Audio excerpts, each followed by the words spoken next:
Assalamualaikum warahmatullahi wabarakatuh. Perkenalkan, nama saya Alhaitu Sadia. Baiklah, saya di sini akan menjelaskan tentang aset tidak berwujud menurut 4 ahli. Yang pertama itu menurut Obaidullah Jen CPA. Aset tak berwujud adalah aset jangka panjang, perusahaan yang teridentifikasi namun tidak hadir secara fisik. Yang kedua itu menurut Stephen Beck CPA. Aset tak berwujud adalah aset non-fisik yang memiliki masa manfaat lebih dari 1 tahun. Yang ketiga itu menurut Hero Heperken CPA NEBM. Aset tak berwujud adalah aset yang tidak dapat disentuh. Yang terakhir itu menurut para ahli yang tergabung dalam Web Finance INC. Aset tak berwujud adalah sumber daya jangka panjang yang memiliki oleh semua perusahaan namun tidak hadir secara fisik. Warahmatullahi wabarakatuh. Perkenalkan, nama saya Wahyuni. Di sini saya akan menjelaskan tentang karakteristik aktiva tidak berwujud. Nah, karakteristik dari aktiva tidak berwujud ini ada 3. Yang pertama, kurang memiliki eksistensi fisik. Tidak seperti aktiva berwujud seperti properti, pabrik, dan peralatan. Aktiva tak berwujud ini memperoleh nilai dari hak dan keistimewaan atau privilege yang diberikan pada perusahaan yang menggunakannya.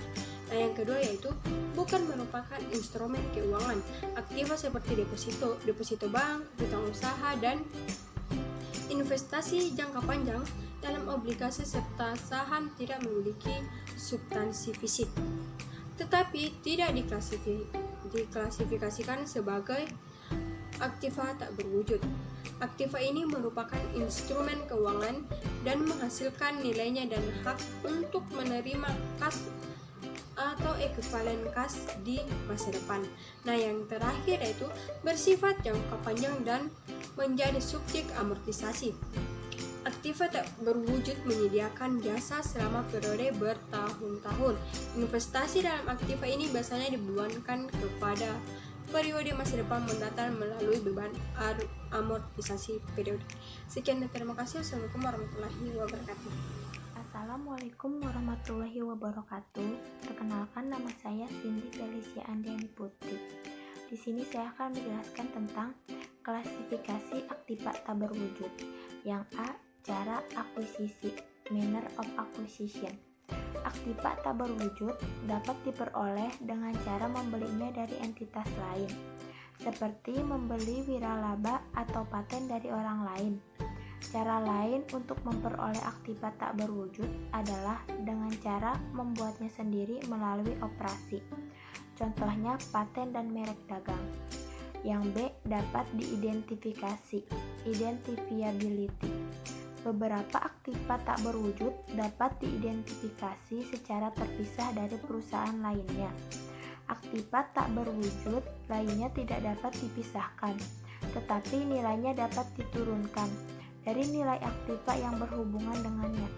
Contohnya goodwill. Yang C, dapat dipertukarkan, exchangeability. Beberapa aktiva tak berwujud dapat diidentifikasi, dapat dijual maupun dibeli, atau dengan kata lain dapat dipertukarkan. Yang D, periode manfaat yang diharapkan, period of expected benefit. Beberapa aktiva tak berwujud seperti biaya organisasi diharapkan dapat memberikan manfaat kepada perusahaan dalam jangka waktu yang tidak terbatas. Prinsip aktiva tak berwujud. Akuntansi untuk aktiva tak berwujud melibatkan prinsip dan prosedur akuntansi serupa yang diaplikasikan untuk aktiva tak berwujud lainnya, seperti properti, pabrik, dan peralatan, yaitu yang A, pada akuisisi menerapkan prinsip biaya. Yang B, selama periode penggunaan menerapkan prinsip penandingan. Yang C, pada disposisi menerapkan prinsip pendapatan. Assalamualaikum warahmatullahi wabarakatuh. Perkenalkan, nama saya Indah Priana. Saya ingin menjelaskan mengenai pencatatan dan penilaian aset tak berwujud. Yang pertama, mencatat biaya pembelian aset tak berwujud. Aset tak berwujud dicatat pada saat diakuisisi dengan biaya ekuivalen kas saat ini. Biaya ini termasuk harga beli, biaya transfer, dan hukum dan di setiap pengeluaran lain yang berkaitan dengan akuisisi. Lalu, perlakuan akuntansi untuk berbagai jenis aset tak berwujud. Pada cara akuisisi, ada jenis. Yang pertama, aset tak berwujud dapat didefinisikan secara terpisah, seperti hak paten, merek dagang, dan biaya organisasi. Lalu, pada cara pembeliannya, yang pertama, dikapitalisasikan pada biaya akuisisi, lalu diamortasi selama umur hukum atau estimasi masa manfaat manah yang lebih singkat dengan estimasi pada umum 40 tahun. Lalu, dibuat secara internal. Yang pertama, dibebankan atau dikapitalisasikan, itu tergantung aset tak berwujud tertentu. Lalu yang kedua, jika dikapitalisasi, itu akan diamortasikan sebagai aset tak berwujud yang beli. Sekian penjelasan dari saya. Selanjutnya akan dijelaskan oleh Firda. Terima kasih. Assalamualaikum warahmatullahi wabarakatuh. Perkenalkan, nama saya Ferdegi Amalia. Di sini saya akan menjelaskan materi tentang mencatat biaya aset tak berwujud yang dibuat secara internal.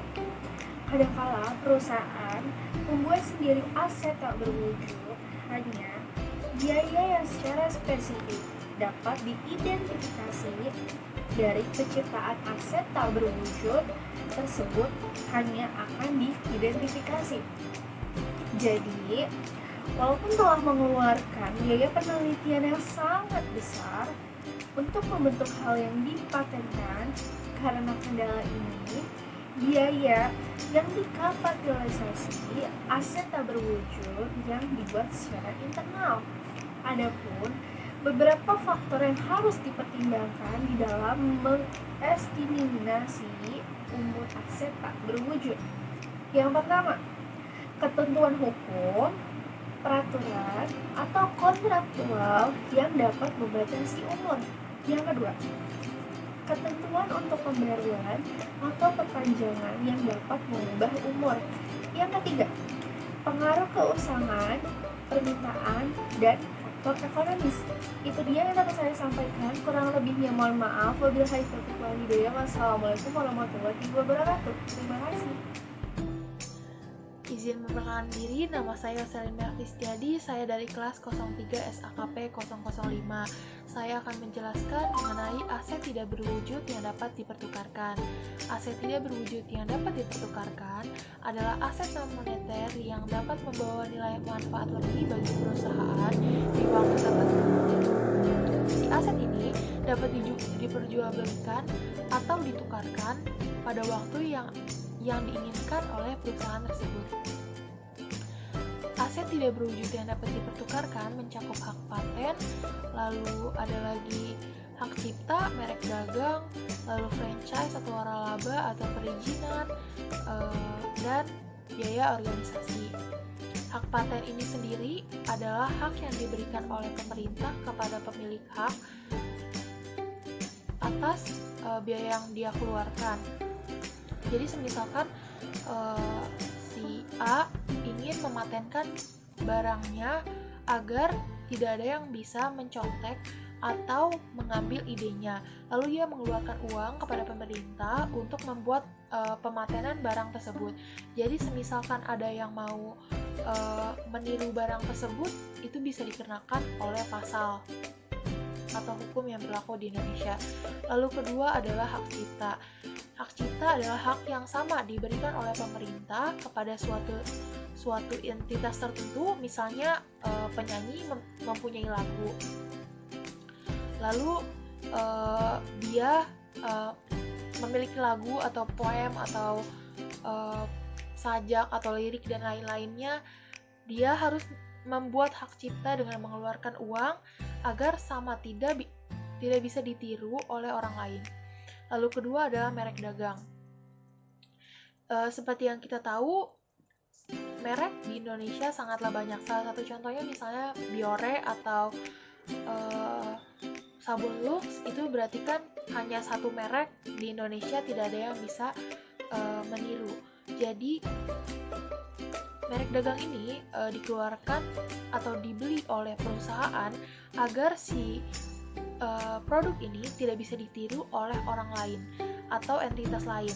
Jadi biasanya si aset-aset ini antara ketiga ini itu hanya memiliki jangka waktu yang sebentar, misalnya antara 1 tahun sampai 10 tahun. Nah, ada lagi yang kedua adalah perizinan usaha atau franchise dan lain-lainnya. Seperti yang kita tahu, salah satu contohnya adalah KFC atau McD. Nah, untuk mendirikan usaha diperlukan perizinan dan pengurusannya itu mengeluarkan biaya juga. Nah, si franchise ini didirikan atas dasar perizinan usaha kepada pemerintah. Nah, biasanya itu